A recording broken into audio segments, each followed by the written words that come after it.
Covid में lockdown में shooting करना मना है। आप सभी जानते हैं कि महाराष्ट्र में शूटिंग्स जो है बिल्कुल बंद कर दी गई हैं। बहुत सारे आर्टिस्ट जो हैं बाहर ऐसे शहरों में चले गए हैं जहां पर शूटिंग की परमिशन हो। लेकिन अब खबर आ रही है कि कपिल शर्मा की बुआ पर केस दर्ज हुआ है।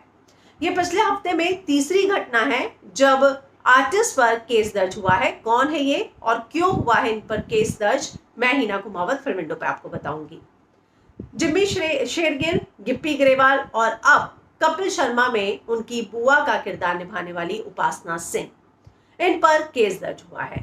उपासना सिंह जो है वो पंजाब के रूपनगर के मिरांडा के शुगर मिल में शूट कर रही थी। वहां 100 से ज्यादा लोग मौजूद थे। पुलिस वहां पहुंची, उन्होंने पूरी शूटिंग का वीडियो लिया जहां पर ये सारे लोग मौजूद थे और सोशल डिस्टेंसिंग का बिल्कुल ध्यान नहीं रखा जा रहा था, नियमों का उल्लंघन हो रहा था।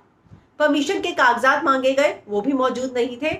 और ऐसे में एक बात तो साफ है कि जितने भी नियम हैं उनको धड़ल्ले से तोड़ा जा रहा है।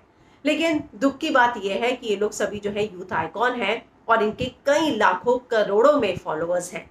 ये लोग अपने, अगर मैं कहूँ तो, इमेज का इस्तेमाल इस बात के लिए कर सकते हैं कि लोगों को जागरूक करें कि ऐसे में अगर आपको कहा गया है कि लॉकडाउन है, घर पर रहना है, तो आप लोगों को घर पे रहना चाहिए। लेकिन अब सामने आ रहा है कि कई ऐसे सेलिब्रिटी हैं जो खुद नियमों का उल्लंघन करके शूट कर रहे हैं।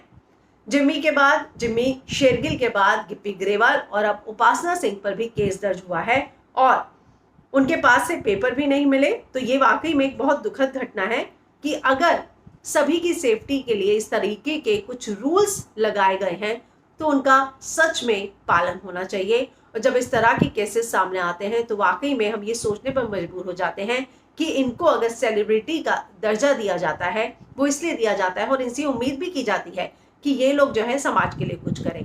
और ऐसे में लगातार इनके जो नाम सामने आ रहे हैं, और सबसे बड़ी बात यह है कि पंजाब में ही ये तीसरी घटना है पिछले हफ्ते में जो सामने आ रही है जहां पर कोरोना के सोशल डिस्टेंसिंग के नियमों का उल्लंघन करके शूट किया जा रहा था।